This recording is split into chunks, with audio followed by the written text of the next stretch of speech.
Hey guys, here's Louis.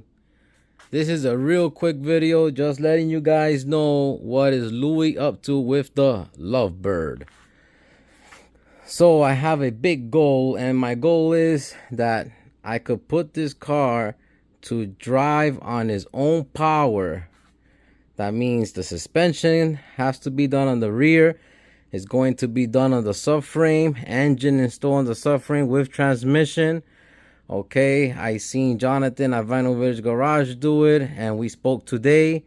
And that might be a future video of me and him installing the brain and the heartbeat for the Lovebird. Okay, coming up in a couple of months or so, hopefully. So that's my goal, because on this year, October, will make 10 years of my wedding anniversary, and my marriage in the past 10 years have been amazing, and I'm really overwhelmed how blessed I have been in my marriage with having my wife next to me, and us making our own family, and we have 3 little ones together. And I just think it's a amazing experience. So like I always said, this car is going to be for my wife, and my goal is that by October this car will drive on its own power. Now the metal work will be done, but not the body work. Okay, I'm going to work through the fall and winter to getting this body perfect so I could paint it. Okay, I will go through the colors. I will go through the Pontiac Historical Society sheet that I have for this car, the build and all that. This is just a short video of explaining to you guys what I need to do.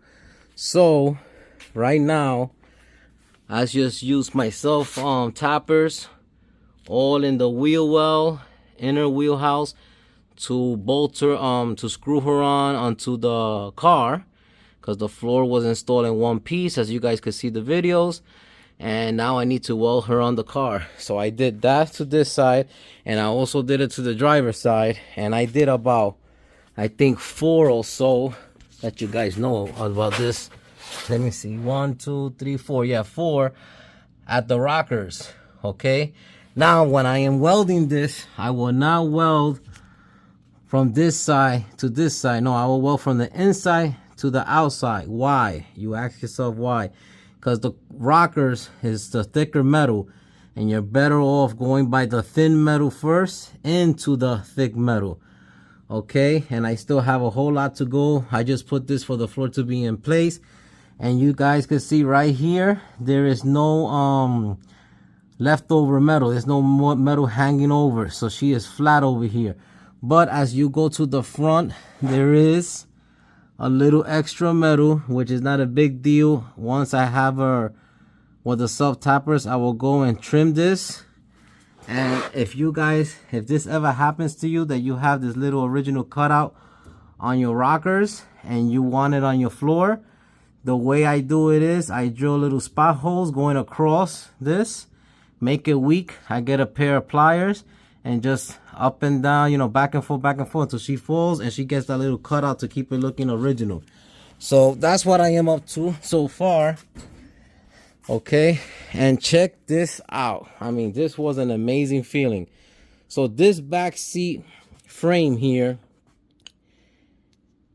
does not belong to this car original. This is the original back seat frame for the 69 convertible the 69 Firebird Convertible that Jonathan was at Vinyl Village Garage was so nice to leave here in Pennsylvania, for I could have some parts that I desperately needed to finish this build for my wife. And I would never ever finish thanking him, because he was so generous of giving me that car. Okay, he did not charge me a penny. He gave me the car. And I just finished gutting out that car like 4 days ago, and whatever was rotted that was left over, it got scrap metal. But we had to sacrifice that bird not just to save the Lovebird. That car has saved about 5 or 6 that I could just think about from the top of my head. But look, I mean, this rear seat frame fit like a glove. Mind you, I don't have nothing bolted down or nothing like that. The convertible power top pump brackets are right there. I mean, they fit right to original. I still haven't found my pump. I have it somewhere. I have too many parts and I need to go through them. But I mean, just by where I could see those brackets, okay, I know that she's in the right place and she is servable. Once I finish finding that motor, I will share with you guys how it fits. But if you guys could see how nice and tight this fits, I mean, once I screw her down, there's not going to be no gap. Look at the bottom. Beautiful. All right. And then when we take a look at the back over here, you could tell that once I zip her down, she's going to fit right in those contours. Okay. I'm really happy how that worked out. And this is the driver's side. I also use the self tappers on the driver's side. All right. So far, everything is coming out really nice. I'm gonna work late on the Lovebird tonight because I need to get this car going. I have gotten really backed up with the bird cage project. I did a home project. A whole lot of things happened to me this summer, or else I would have been even more far into the project and more ahead. But anyway, God knows why he does the things. I'm a big believer that he will give me the strength and the knowledge and continue with a lot of energy to finish this car for my wife. And guys, I finished repairing the front sheet metal for the floor. I needed to add about a 1/2 inch. Okay, a 1/2 inch was the biggest I needed to add. Unfortunately, that's the way it came messed up. And let me tell you something, I already took my measurements and this car is square away. I mean, she's really square away. Everything matches. Whatever is the measurements from the passenger side, I also have the same measurements from the driver's side. From the windshield post going to my measurements, like that video that I shared when I was starting this project. And I have my template here that Jonathan also gave me about 2 years ago. He gave me this template and I kept it and I will never get rid of it. It actually helped a lot of my YouTube followers that I send them a template.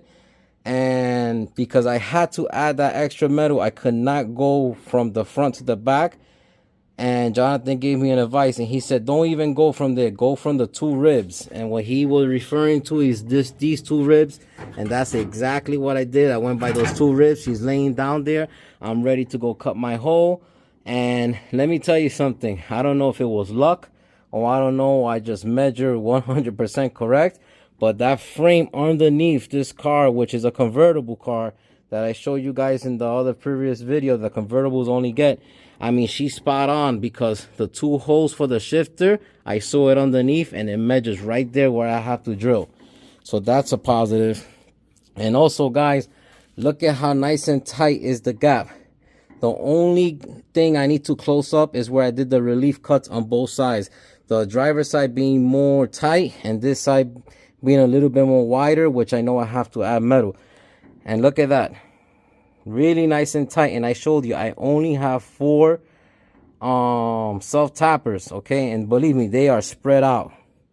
But it's fitting nice. I'm really happy. Once I finish welding everything, what needs to be ground down smooth, I will ground down smooth. Okay, and I will show you guys. I'm getting closer and closer to show you guys what is the paint that I have what I will use and what I have used in the past, and I'll keep on using until God gives me the strength to keep building these birds. It's really I won't say on the cheap side no more, but it is cheaper than other paint products, and it's something you could just run down to your Home Depot, your Lowe's, or your Ace and pick up and protect the metal of the inside of the car. And I give you my word, you will never have a problem with it, because I did a car about 10 to 12 years ago and I never seen rust on it. Okay, and I have taken off the carpet and everything just to inspect it.